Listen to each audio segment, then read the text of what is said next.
Bien le bonjour, c'est Gus. On se retrouve pour une petite vidéo avec cette magnifique galaxie.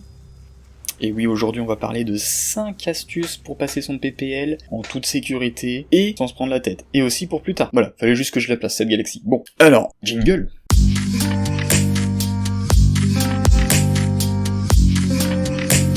Et oui, alors il vous faudra un aéroclub pour faire la partie théorique et la partie pratique. Aussi dans l'aéroclub vous allez payer une subvention. Cette subvention, il y aura une charge FFA et des charges qui seront tenues par l'association en question, ou la société en question. Ça dépend où vous êtes dans l'aéroclub, dans quel aéroclub vous êtes en France. Parfois il y a certains aéroclubs comme l'aéroclub de Cholet ACPC qui fait des subventions avec Aeroglili. Aeroglili vous permet de faire votre PPL à distance. C'est plutôt assez simple et c'est très pédagogique, je vous le mettrai dans la description si jamais vous voulez avoir un petit peu plus d'informations. Vous pouvez faire ULM, BIA et PPL. Pour ma part, j'ai fait le BIA en solo et le PPL en solo, c'est-à-dire en candidat libre, car c'était plus intéressant pour moi. Bien évidemment, l'aéroclub ACPC fait 20% de réduction, et si vous avez passé le BIA, ce sera 40% de réduction pour le PPL ensuite. C'est un petit peu plus intéressant. Je rappelle juste aussi pour le PPL, c'est 45 heures de vol, 25 heures en double commande, 10 heures en solo, dont 5 en campagne, donc 5 vols en campagne, et 150 heures de navigation avec 2 atterrissages différents sur 2 aérodromes différents. Donc, ça va, ça se fait, c'est un petit peu cher, mais ça se fait. Justement, avoir des sous.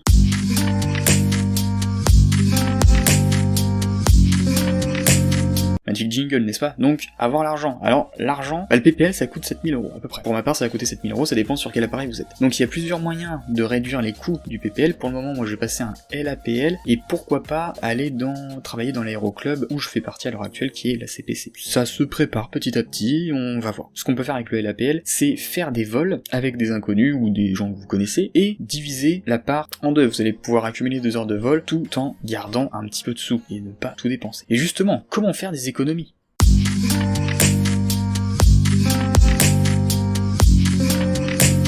Donc pour que cela coûte moins cher, il y a plusieurs solutions. Des solutions bonnes, moins bonnes, à voir en fonction de votre situation. Donc la première solution, c'est emprunter à la banque. Ça peut être un peu compliqué, mais pourquoi pas. Par contre, vous aurez bien évidemment un taux d'échange, sauf si vous faites un emprunt en tant qu'étudiant. Ensuite, vous pouvez emprunter à votre famille. Là aussi, ça peut peut-être donner des petits désaccords, mais pourquoi pas. Après, il y a faire des heures de vol tout en travaillant. Donc ça, c'est la solution que les gens préfèrent. Et aussi, ça dépend aussi de votre situation. Si vous ne voulez pas travailler que dans l'aéroclub ou dans l'aéronautique, trouvez-vous un travail aéronautique, ou alors proposez à votre aéroclub, comme je l'ai dit plus tard, de travailler avec lui. Pour finir, vous pouvez faire appel aux aides financières. Pour ma part, avec le BIA, vous aurez plus ou moins 1680 €. Bien évidemment, les aides de la FFA sont dans la description, donc je les mettrai, vous avez juste à aller voir, ce sera dans la description. Mais après, il y a une question, c'est après le PPL, ou même pendant le PPL, faut-il un réseau ?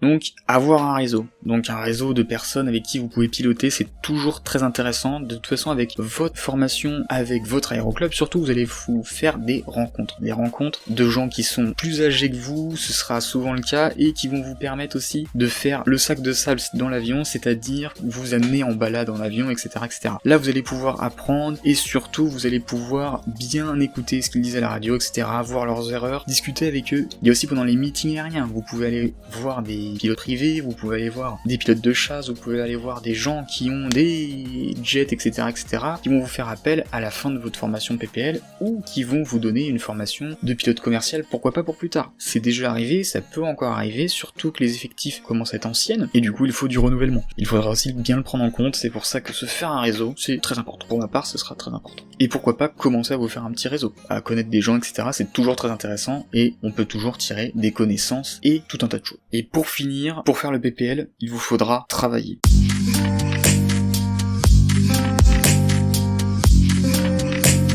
Et oui, avec le PPL, il n'y a rien de sorcier, c'est juste du travail. Alors c'est un milieu qui est passionnant, et en plus de ça, c'est que le début des licences pilote privé et pilote commercial.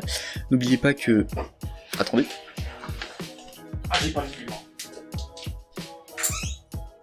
One eternity later. Bonjour.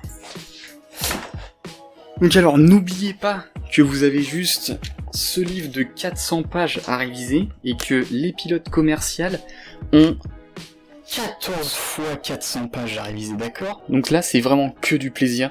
il faut juste travailler un petit peu. Je sais que ça peut décourager, il y aura des phases de la formation qui seront compliquées, même pour ma part. Il y a des phases de la formation effectivement qui seront compliquées pour vous. Comme tout le monde, on a plus ou moins d'attention, par exemple avec la mécanique ou la physique, parce que là-dedans, c'est pratiquement que de la physique.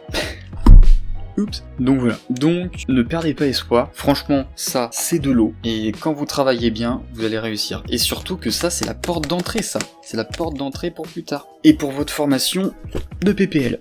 Donc voilà, avec cette vidéo un petit peu courte. Donc voilà, c'était Gus. Je vous dis merci d'avoir regardé. Et du coup, je vous dis merci d'avoir regardé la vidéo. Je vous dis ciao ciao. À la prochaine.